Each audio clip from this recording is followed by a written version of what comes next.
하루 15분 성경 읽기 생명의 말씀사 현대인의 성경. 오늘은 제204일차로 누가복음 9장부터 시작합니다. 누가복음 9장. 예수님은 12제자를 불러 모으시고 모든 귀신을 쫓아내고 병을 고치는 능력과 권능을 그들에게 주셨다. 그리고 예수님은 하나님의 나라를 전파하고 병든 자를 고치라고 그들을 내보내시며 이렇게 말씀하셨다. 너희는 여행을 위해서 아무것도 가지고 가지 말아라. 지팡이나 가방이나 식량이나 돈이나 여분의 옷을 가지고 가지 말아라. 어느 집에 들어가든지 그곳을 떠날 때까지 거기서 머물러라. 만일 사람들이 너희를 영접하지 않거든 그 마을을 떠날 때 신발에 묻은 먼지를 떨어 그들에 대한 증거를 삼아라. 그래서 제자들은 나가서 여러 마을을 돌아다니며 기쁜 소식을 전하고 가는 곳마다 병을 고쳐주었다. 베드로의 신앙 고백. 한편 헤롯 왕은 예수님이 행하신 일로 떠도는 소문을 듣고 몹시 당황하였다. 이것은 죽은 요한이 다시 살아났다고 말하는 사람도 있고 엘리야가 나타났다고 말하는 사람도 있으며 또 옛 예언자 중 하나가 살아났다고 말하는 사람도 있었기 때문이었다. 그러나 헤롯은 내가 분명히 요한의 목을 베었다. 그렇다면 소문에 들리는 이 사람은 도대체 누굴까? 하고 예수님을 보고자 하였다. 사도들이 돌아와 자기들이 한 모든 일을 예수님께 보고하자 예수님은 그들을 데리고 따로 벳세다라는 마을로 가셨다. 그러나 군중들은 예수님의 일행이 떠난 것을 알고 뒤따라왔다. 예수님은 그들을 기꺼이 맞아 하나님의 나라에 대하여 말씀해 주시고 병자들도 고쳐주셨다. 날이 저물자 12제자가 예수님께 와서 사람들을 가까운 마을로 보내 숙소도 찾고 음식도 사 먹게 하십시오. 여기는 벌판입니다 하고 말하였다. 예수님이 제자들에게 너희가 그들에게 먹을 것을 주어라 하시자 제자들이 우리에게는 빵 5개와 물고기 2마리뿐인데 먹을 것을 사오지 않고 어떻게 이 많은 사람들을 다 먹이란 말씀입니까? 하였다. 모인 군중은 남자만 약 5,000명이었다. 예수님이 제자들에게 사람들을 약 50명씩 떼지 않게 하라고 말씀하시자 제자들이 시키는 대로 하여 사람들이 모두 앉았다. 예수님은 빵 5개와 물고기 2마리를 받아 들고 하늘을 우러러 감사 기도를 드리신 다음 떼어서 제자들에게 주시며 사람들 앞에 갖다 놓게 하였다. 그래서 그들은 모두 실컷 먹고 남은 조각을 12광줄이나 거뒀다. 어느 날 예수님이 혼자 기도하고 계시는데 제자들이 찾아왔다. 그때 예수님이 그들에게 사람들이 나를 누구라고 하느냐 하고 물으셨다. 그러자 제자들이 어떤 사람은 세례 요한이라 하고 어떤 사람은 엘리야라고 하며 또 어떤 사람은 옛 예언자 중 한 사람이 살아났다고 말하기도 합니다 하고 대답하였다. 그러면 너희는 나를 누구라고 생각하느냐 하고 예수님이 다시 물으시자 베드로가 하나님의 그리스도이십니다 하고 대답하였다. 예수님은 제자들에게 이 말을 아무에게도 하지 말라고 단단히 주의시키시고 이어서 나는 장로들과 대제사장들과 율법학자들에게 많은 고난을 받고 죽음을 당했다가 3일 만에 다시 살아나야 한다 하고 말씀하셨다. 그러고서 예수님은 모든 사람에게 이렇게 말씀하셨다. 누구든지 나를 따라오려거든 자기를 버리고 날마다 제 십자가를 지고 나를 따르라.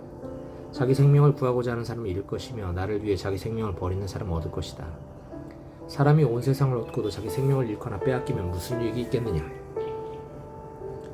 누구든지 나와 내 말을 부끄러워하면 나도 내 영광과 아버지와 거룩한 천사들의 영광으로 올 때 그를 부끄럽게 여길 것이다. 내가 분명히 말해둔다. 여기 서 있는 사람들 가운데 죽기 전에 하나님의 나라를 볼 사람들도 있을 것이다. 영광을 입으신 예수님. 이 말씀을 하시고 8일쯤 지나 예수님은 베드로와 요한과 야고보를 데리고 기도하러 산으로 올라가셨다. 그런데 기도하시는 동안 예수님의 얼굴 모습이 변하고 그의 옷이 휘어져 눈부시게 빛났다. 그때 두 사람이 예수님과 이야기를 하고 있었는데 그들은 모세와 엘리야였다. 그들은 영광스러운 모습으로 나타나 장차 예수님이 예루살렘에서 돌아가시게 될 것을 말하였다.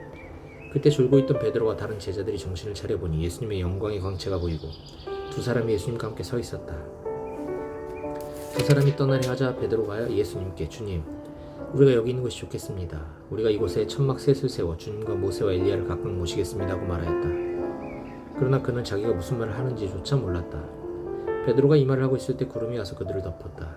그들이 구름에 휩싸여 무서워하고 있는데 구름 속에서 이 사람은 내가 택한 내 아들이다. 너희는 그의 말을 들어라 하는 음성이 들려왔다. 그 음성이 그친 후에는 예수님 한 분밖에 보이지 않았다. 제자들은 침묵을 지키고 그때에는 그들이 본 것을 아무에게도 말하지 않았다. 예수님이 산에서 내려오신 이튿날 그들이 산에서 내려오자 많은 군중이 예수님을 맞이하였다. 그때 그들 중에 한 사람이 이렇게 외쳤다. 선생님, 제 아들을 좀 봐주십시오. 하나밖에 없는 아들입니다. 귀신이 그를 붙잡기만 하면 그가 갑자기 소리를 지릅니다. 귀신은 그에게 발작을 일으켜 거품을 내게 하고 몸에 상처를 입히고서야 겨우 떠나갑니다. 그래서 선생님의 제자들에게 귀신을 쫓아내달라고 간청했으나 쫓아내지 못했습니다. 그러자 예수님은 믿음이 없고 비뚤어진 세대여, 내가 언제까지 너희와 함께 있어야 하며 너희를 보고 참아야 하겠느냐 하시고 그 사람에게 내 아들을 이리 데려오너라 하고 말씀하셨다. 아이가 오고 있는 동안에도 귀신은 그를 거꾸로 뜨려 발작을 일으켜 놓았다. 그러나 예수님이 더러운 귀신을 꾸짖어 아이를 낳게 하신 후 그의 아버지에게 돌려주시자 사람들이 다 하나님의 위대하심에 놀라 감탄하였다. 예수님이 하신 모든 일을 보고 사람들이 다 놀라고 있을 때 예수님이 제자들에게 이 말을 귀담아 들어라. 나는 머지않아 사람들의 손에 넘어가게 될 것이다 하고 말씀하셨다.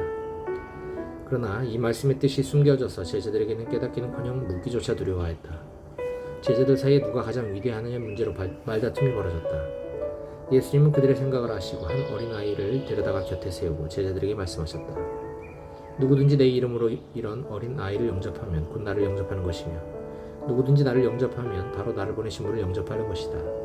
너희 중에 가장 작은 사람이 가장 위대한 사람이다. 요한이 예수님께 주님, 우리를 따르지 않는 어떤 사람이 주님의 이름으로 귀신을 쫓아내기에 우리가 그렇게 못하도록 했습니다 하고 말하자 예수님이 그에게 막지 말아라. 너희를 반대하지 않는 사람은 너희를 위하는 사람이다 하고 말씀하셨다. 예수님은 하늘로 올라가실 때가 가까워지자 예루살렘으로 갈 것을 굳게 결심하시고 사자들을 앞서 보내셨다. 그들은 가다가 예수님을 위해 준비하려고 사마리아 사람들의 마을로 들어갔다. 그러나 그 마을 사람들은 예수님이 예루살렘을 향해 가시는 길이었기 때문에 그를 영접하지 않았다. 야고보와 요한은 이것을 보고 예수님께 주님, 하늘에서 불을 내려다가 이 사람들을 태워버리는 것이 어떻겠습니까? 하고 물었으나 예수님 그들을 꾸짖으시고 함께 다른 마을로 가셨다. 그들이 가는 도중에 어떤 사람이 예수님께 와서 저는 선생님이 어디로 가시든지 따라가겠습니다 하였다. 그래서 예수님은 그에게 여우도 굴이 있고 공중에 새도 보금자리가 있으나 나는 머리 둘 곳이 없다 하고 말씀하셨다. 예수님이 또 다른 사람에게 나를 따르라 하고 말씀하시자 그는 먼저 제 아버지의 장례를 치르도록 허락해 주십시오 하였다. 그러나 예수님은 그에게 죽은 사람의 장례는 영적으로 죽은 사람들에게 버려두고 너는 가서 하나님의 나라를 전파하라 하고 말씀하셨다. 또 다른 사람이 제가 주님을 따르겠습니다. 그러나 먼저 가족에게 작별 인사를 하게 허락해 주십시오. 고 하자 예수님은 그에게 쟁기를 잡고 뒤를 돌아보는 사람은 하나님의 나라에 적당치 않다 하고 말씀하셨다. 누가복음 10장 전도자의 각오. 그 후 주님은 72명의 제자를 따로 뽑아 둘씩 짝지어서 자기가 직접 갈 모든 도시와 마을로 미리 보내시며 이렇게 말씀하셨다. 추수할 것은 많으나 일꾼이 적다. 그러니 주인에게 추수할 일꾼들을 보내달라고 하여라. 자, 출발하여라. 내가 너희를 보내는 것이 어린 양을 이리떼 속으로 보내는 것과 같다. 너희는 지갑이나 가방이나 신발을 가지고 다니지 말며 길에서 인사하느라고 시간을 낭비하지 말아라. 어느 집에 들어가든지 먼저 그 집에 평안을 빌어주어라. 만일 평안의 축복을 받을 만한 사람이 거기 있으면 너희가 빈 평안이 그에게 내릴 것이고 그렇지 못하면 그 평안이 너희에게 되돌아올 것이다. 너희는 한 집에 머물면서 주인이 주는 것을 먹고 마셔라. 일꾼이 자기 품삯을 받는 것이 마땅하다. 너희는 이 집 저 집 옮겨 다니지 말아라. 어느 마을에 들어가든지 사람들이 너희를 영접하거든 차려주는 음식을 먹고 그 마을에 있는 병자들을 고치고 그들에게 하나님의 나라가 가까웠다고 하라. 그러나 그들이 너희를 영접하지 않거든 그 마을 거리로 나와서 이렇게 외쳐라. 우리는 발에 묻은 너희 마을의 먼지까지 떨어버리고 간다. 그러나 하나님의 나라가 가까이 온 줄 알아라. 내가 너에게 말하지만 심판날에는 소돔이 그 마을보다 더 견디기가 쉬울 것이다. 고라시나 벳세다야 너에게 불행이 닥칠 것이다. 너에게 행한 기적들을 두로와 시돈에서 행했더라면 그들은 벌써 굵은 삼배옷을 입고 죄를 뒤집어 쓰고 앉아 회개했을 것이다. 심판날에는 두로와 시돈이 너희보다 더 견디기 쉬울 것이다. 가버나움아, 내가 하늘에까지 높아질 것 같으냐? 아니다. 지옥에까지 내려갈 것이다. 너희 말을 듣는 사람은 내 말을 듣는 것이고 너희를 배척하는 사람은 나를 배척할 것이며 나를 배척하는 사람은 나를 보내신 분을 배척하는 것이다. 72명의 제자들이 기쁨으로 돌아와 주님, 주님의 이름으로 명령했더니 귀신들도 우리에게 복종했습니다 하고 보고하자 예수님이 그들에게 말씀하셨다. 나는 사탄이 번갯불처럼 하늘에서 떨어지는 것을 보았다.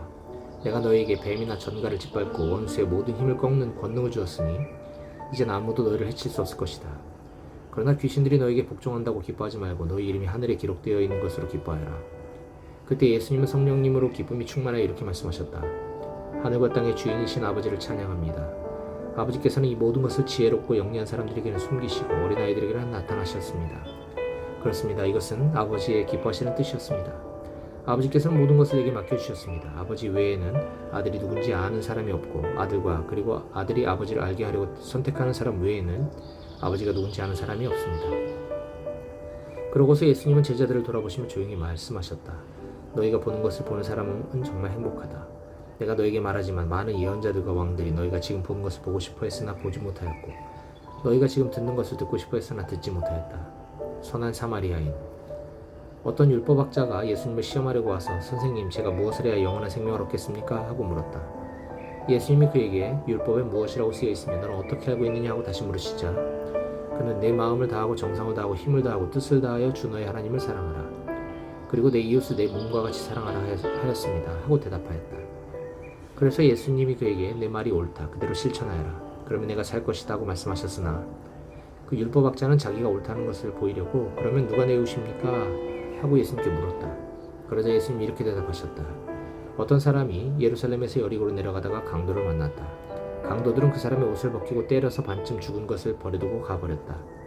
마침 한 제사장이 그 길로 내려가다가 그를 보고 피해서 지나갔다.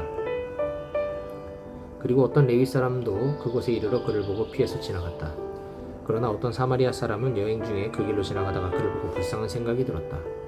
그래서 그는 다가가서 상처에 기름과 포도주를 붓고 싸맨 후 자기 짐승에 태워 여관까지 데리고 가서 간호해 주었다.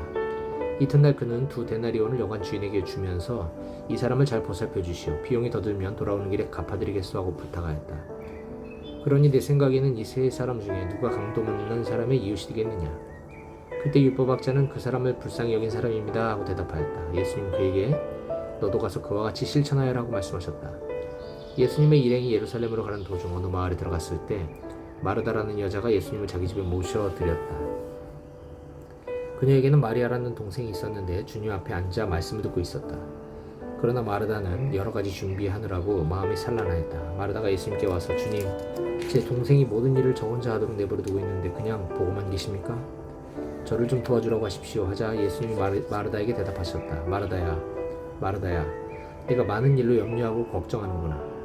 그러나 꼭 필요한 것은 한 가지뿐이다. 마리아는 좋은 편을 택했으니 아무에게도 그것을 빼앗기지 않을 것이다. 누가복음 11장 기도. 하루는 예수님이 어떤 곳에서 기도하셨다. 기도를 다 마치시자 한 제자가 주님, 요한이 그의 제자들에게 기도하는 법을 가르쳐 준 것처럼 우리에게도 가르쳐 주십시오 하였다. 그래서 예수님은 제자들에게 이렇게 기도하라고 말씀하셨다. 아버지의 이름이 거룩히 여김을 받게 하시고 아버지의 나라가 속히 오게 하시며 우리에게 날마다 일용할 필요한 양식을 주소서. 우리가 우리에게 죄 지은 사람들을 용서합니다. 그러니 우리의 죄도 용서해 주소서. 그리고 우리가 시험에 들지 않게 하소서. 예수님 제자들에게 다시 말씀하셨다. 너희 중 어떤 사람에게 친구 하나가 있다고 하자. 그런데 그 친구가 한밤중에 찾아와서 여보게 빵 3개만 구워주게. 한 친구가 여행 중에 나를 찾아왔으나 대접할 것이 없어서 그러네 하고 말하면 그가 안에서 나를 괴롭히지 말게. 이미 물은 닫혔고 아이들과 나는 잠자리에 들었으니 지금 일어나 줄 수는 없네 하고 거절할 수 있겠느냐? 내가 너에게 말하지만 그가 비록 자기 친구라는 이유 때문에 일어나 주지는 않을지라도 그가 끈질기게 졸라대기 때문에 일어나 그에게 필요한 것을 줄 것이다. 그래서 내가 너에게 말한다. 구하라. 그러면 받을 것이다. 찾아라. 그러면 찾을 것이다. 문을 두드려라. 그러면 열릴 것이다. 누구든지 구하는 사람 받을 것이며 찾는 사람 찾을 것이요 두드리는 사람에게는 열릴 것이다. 너희 중에 아들이 생선을 달라는데 생선 대신 뱀을 주며 계란을 달라는데 전갈을 줄 아버지가 있겠느냐? 악한 사람이라도 자기 자녀에게는 좋은 선물을 줄 아는데 하물며 하늘에 계신 너희 아버지께서 구하는 사람에게 성령을 주시지 않겠느냐? 하루는 예수님이 벙어리 귀신을 쫓아내시자 귀신은 나가고 벙어리 되었던 사람이 말을 하기 시작하였다. 사람들은 이것을 보고 놀랐으나 그들 가운데 어떤 사람은 그가 귀신의 왕 사탄의 도움으로 귀신을 쫓아낸다 하였고 또 어떤 사람은 예수님을 시험하려고 하늘에서 오는 기적을 요구하기도 하였다. 그러나 예수님은 그들의 생각을 아시고 이렇게 말씀하셨다. 어느 나라든지 서로 싸워 갈라지면 망하고 한 집안도 서로 싸워 갈라지면 망한다. 너희는 내가 사탄의 도움으로 귀신을 쫓아낸다고 하는데 만일 사탄이 서로 싸워 갈라진다면 어떻게 그의 나라가 설 수 있겠느냐? 내가 사탄의 도움으로 귀신을 쫓아낸다면 너희를 따르는 사람들은 누구의 도움으로 귀신을 쫓아냈느냐? 그러므로 그들이 너희 재판관이 될 것이다. 그러나 내가 하나님의 능력으로 귀신을 쫓아낸다면 벌써 하나님의 나라가 너에게 와 있는 것이다. 강한 사람이 철저하게 무장을 하고 자기 집을 지킬 때에는 그의 재산이 안전하다. 그러나 그보다 더 강한 사람이 달려들면 그가 믿고 있던 무기와 재산을 다 빼앗길 것이다. 나와 함께하지 않는 사람은 나를 반대하는 사람이고 나와 함께 모으지 않는 사람은 흩어버리는 사람이다. 더러운 귀신이 어떤 사람에게서 나와 물 없는 곳으로 다니며 쉴 곳을 찾았으나 얻지 못하였다. 그래서 귀신이 내가 나온 내 집으로 돌아가야겠다 하고 가보니 그 집이 깨끗이 소지되고 정돈되어 있었다. 그 귀신이 가서 자기보다 악한 다른 귀신 7을 더 데리고 들어가 거기서 살자. 그 사람의 나중 상태가 처음보다 더 비참하게 되었다. 예수님이 이 말씀을 하실 때 군중 가운데서 한 여자가 큰 소리로 당신을 낳아서 기른 분은 참 행복합니다고 외쳤다. 그러나 예수님은 하나님의 말씀을 듣고 실천하는 사람이 더욱 행복하다고 말씀하셨다. 더 많은 사람들이 모여들자 예수님이 이렇게 말씀하셨다. 이 악한 세대가 기적을 요구하나 요나의 기적밖에는 보일 것이 없다. 니느웨 사람이 요나의 기적을 본 것처럼 나도 이 세대에게 그와 같은 기적을 보일 것이다. 솔로몬의 지혜를 들으려고 땅끝에서 왔던 남방 왕도 심판 때에 일어나 이 세대 사람을 죄인으로 단정할 것이다. 자, 보아라. 솔로몬보다 더 위대한 사람이 여기 있다. 요나의 전도를 듣고 회개한 니느웨 사람들이 심판 때 일어나 이 세대 사람을 죄인으로 단정할 것이다. 자, 보아라. 요나보다 더 위대한 사람이 여기 있다. 사람이 등불을 켜서 밀실에 두거나 그릇으로 덮어두지 않고 그것을 등잔대 위에 올려놓는 것은 들어오는 사람이 그 빛을 볼 수 있도록 하기 위해서이다. 눈은 몸의 등불이다. 내 눈이 상하면 온 몸도 밝을 것이고 내 눈이 나쁘면 온 몸도 어두울 것이다. 그러니 내 속에 있는 빛이 어둡지 않은가 살펴보아라. 너의 온 몸이 밝아 어두운 데가 없으며 마치 등불이 너를 비출 때와 같이 온 몸이 밝을 것이다. 위선자. 예수님이 말씀을 마치시자 한 바리새파 사람이 함께 식사하자고 예수님을 초대하였다. 그래서 예수님이 들어가 식탁에 앉으셨는데 이 바리새파 사람은 예수님이 식사 전에 손을 씻지 않는 것을 보고 놀라는 표정을 지었다. 그래서 예수님이 이렇게 말씀하셨다. 너희 바리새파 사람들은 잔과 접시의 겉은 깨끗하게 하지만 속은 탐욕과 악으로 가득 차 있다. 어리석은 사람들아, 겉을 만드신 분이 속도 만드시지 않았느냐? 너희가 가진 것을 가난한 사람들에게 주어라. 그러면 모든 것이 너에게 깨끗해질 것이다. 바리새파 사람들아, 너에게 불행이 닥칠 것이다. 너희는 박하와 운양과 온갖 채소의 11조는 바치면서 정의와 하나님께 대한 사랑은 저버렸다. 그러나 11조도 바치고 이것도 버리지 말았어야 했다. 바리새파 사람들아, 너에게 불행이 닥칠 것이다. 너희는 회당의 높은 자리를 좋아하고 또 시장에서 인사받는 것을 좋아한다. 너희는 평평한 무덤과 같아서 그 사람들이 그 위를 걸어다니면서도 무덤인 줄 모른다. 그때 한 율법학자가 예수님께 선생님, 이렇게 말씀하시니 우리까지 모욕하시는 것이 아닌가 하였다. 그래서 예수님이 다시 말씀하셨다. 너희 율법학자들에게도 불행이 닥칠 것이다. 너희는 지기 어려운 짐을 사람들에게 지우고 너희 자신을 손끝 하나 까딱하려 하지 않는다. 너희는 너희 조상들이 죽인 예언자들의 무덤을 꾸미고 있다. 너희 조상들은 예언자들을 죽였고 너희는 그들의 무덤을 꾸미고 있으니 사실 너희는 너희 조상들의 행한 일을 인정하고 있음을 증거하고 있다. 그래서 하나님은 그의 지혜로 말씀하셨다. 내가 그들에게 예언자들과 사도들을 보내겠다. 그들이 더러는 죽이고 더러는 핍박할 것이다. 그러므로 세상이 시작된 때부터 지금까지 죽음을 당한 모든 예언자들의 피에 대하여 이 세대가 책임을 져야 할 것이다. 내가 분명히 말해두지만 아벨의 피로부터 제단과 성전 사이에서 죽음을 당한 사가랴의 피에 대해서까지 이 세대가 죄값을 치르게 될 것이다. 너희 율법학자들은 지식의 열쇠를 가지고 있으면서도 너희 자신도 들어가지 않고 또 들어가려고 하는 사람도 못 들어가게 막았다. 예수님이 거기서 나오시자 바리새파 사람들과 율법학자들이 예수님을 아주 적대시하고 여러 가지 질문을 하여 예수님이 하시는 말씀에서 잡아갈 구실을 찾으려고 노리기 시작했다.